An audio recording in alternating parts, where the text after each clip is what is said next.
Excusez-moi mes bien-aimés, puisque il y avait un problème de connexion là. Excusez-moi.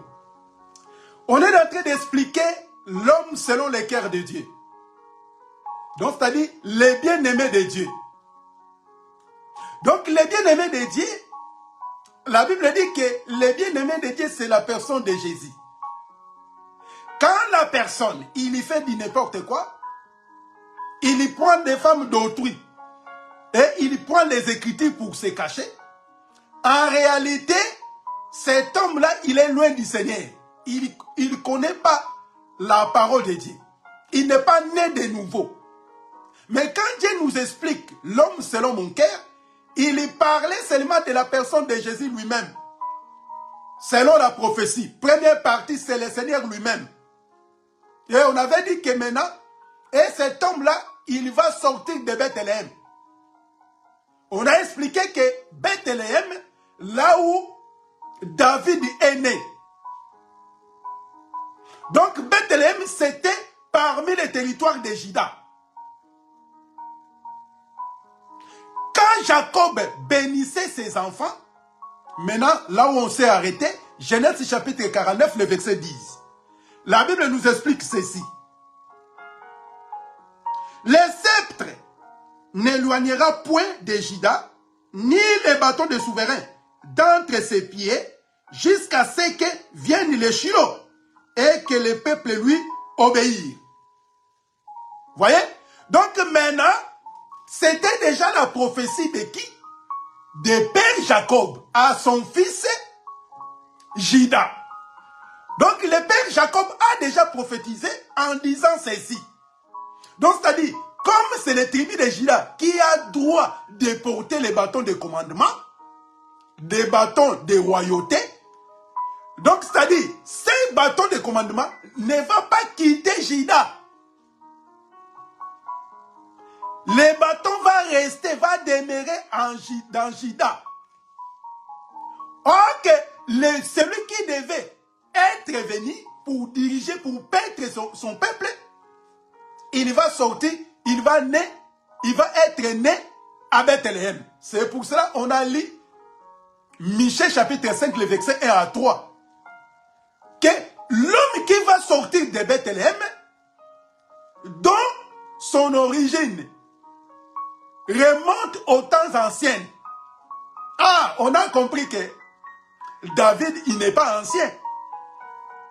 Ni Moïse, ni Abraham. Ok, monte aux temps anciens, c'est la personne de Dieu lui-même. Donc ça dit, c'est Dieu lui-même qui va se dépouiller pour venir paître son troupeau, son bien-aimé. Maintenant, quand le Seigneur Jésus-Christ est venu,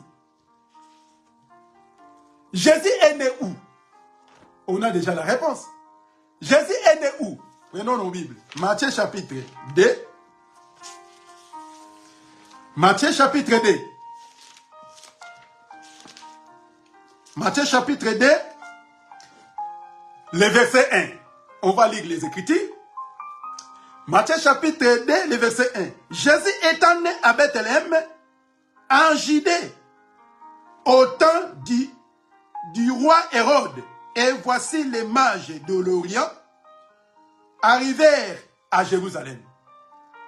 Jésus naît à Bethléem. Puisque c'était la prophétie, mes frères. Donc, le cœur de Dieu ne va pas se reposer à n'importe qui. Donc, le cœur de Dieu va reposer en son bien-aimé, qui est le Seigneur Jésus-Christ. Donc, c'est-à-dire, David est né à Bethléem.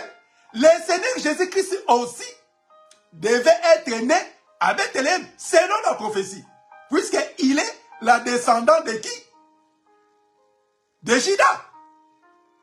Puisque c'est à Juda qui sera le bâton de commandement. Et Jésus lui-même, quand il commence à travailler, il va confirmer ses prophéties. Aujourd'hui, on va s'arrêter là. Jésus va confirmer cette prophétie.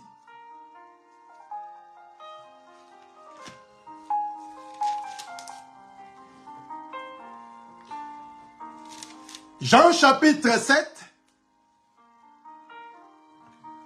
le verset 42.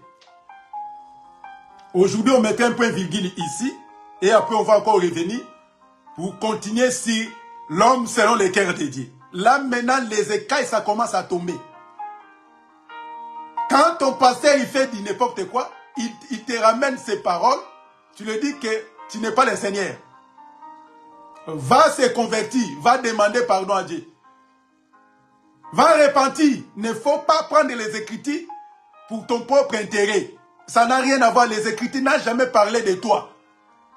Les Écritures ont parlé de notre Seigneur Jésus-Christ. Jean chapitre 7, le verset 42. Nous lisons les Écritures. Les Écritures ne disent-elles pas que c'est de la postérité de David et de la village de Bethléem où était né David que Christ doit venir? Mais c'est le Seigneur, mes bien-aimés. Vous voyez? Donc, quand la prophétie a été prononcée, ce n'était pas pour David. C'était pour le Christ qui devait venir. Vous voyez? Donc l'homme selon le cœur de Dieu, ce n'est pas David. C'était la personne de Jésus-Christ. On a expliqué des choses. On a expliqué le bien-aimé de Dieu, c'est pour cela la voix a été annoncée de haut du ciel en disant que celui-ci est mon fils bien-aimé. Écoutez-les. Donc, les bien-aimés de Dieu. Et on a touché Bethléem, d'où David était né. Le village. Donc, le Seigneur Jésus-Christ, il est venu pour accomplir ce qui était écrit dans les psaumes, dans les prophètes, et pour accomplir ce qui était écrit selon la loi. Donc, Jésus, c'est l'accomplissement de tout. Si tu veux voir le roi, c'est la personne de Jésus. Tu veux voir les prophètes, c'est la personne de Jésus. Tu veux voir des psaumes, des cantiques, c'est le Seigneur Jésus-Christ. Aujourd'hui, on était venus, mes bien-aimés, pour nous encore, nous donner encore ce qui est bon et utile pour notre vie chrétienne. Le bien-aimé de Dieu, c'est le Seigneur Jésus-Christ. Et le Seigneur Jésus-Christ est né où? À Bethléem. Ce n'est pas au hasard. Donc, quand Dieu parle, les Écritures témoignent par elles-mêmes. Seulement d'être éclairé par les Écritures, et tu n'as pas besoin d'aller chercher de la rousse, des dictionnaires bibliques, pour commencer à fouiller, pour définir, pour commencer à définir des noms de Jésus. On n'a pas besoin. Puisque Dieu nous a tout dit. Il nous a tout laissé dans sa parole. Que le Seigneur soit avec nous. Que le Seigneur nous bénisse. On va essayer encore, si Dieu ne vient pas la semaine prochaine, pour essayer encore de toucher, puisqu'il était le 7e de sa famille. On va essayer de toucher. Donc, c'est-à-dire, quand tu vois David, mais en réalité, David, il parlait seulement de Jésus. Le mouvement, les gestes de David, c'est la personne de Jésus. Donc Dieu, il ne voulait pas parler, il ne voulait pas paître, mais il travaillait à travers les gens. Dieu s'exprimait à travers ses prophètes, à travers ses serviteurs. Que la paix et la miséricorde de notre Seigneur nous soient données. Donc Jésus est né de la postérité de David. Que la paix et la miséricorde de notre Seigneur soient notre partage. L'amour de Dieu que le monde ne peut pas nous accorder soit avec nous. On va encore revenir si Dieu ne vient pas pour continuer à partager sa parole. Prions. Père éternel, merci pour ta parole. Ton peuple est entre tes mains, soutiens-nous et donne-nous la force à obéir et à marcher selon ta volonté. Dans le nom de Jésus-Christ, nous prions et nous disons Amen. Que le Seigneur nous bénisse. On va encore revenir par la grâce de Dieu, pour continuer notre marche avec le Seigneur. Que le Seigneur nous bénisse. À très bientôt. Au revoir.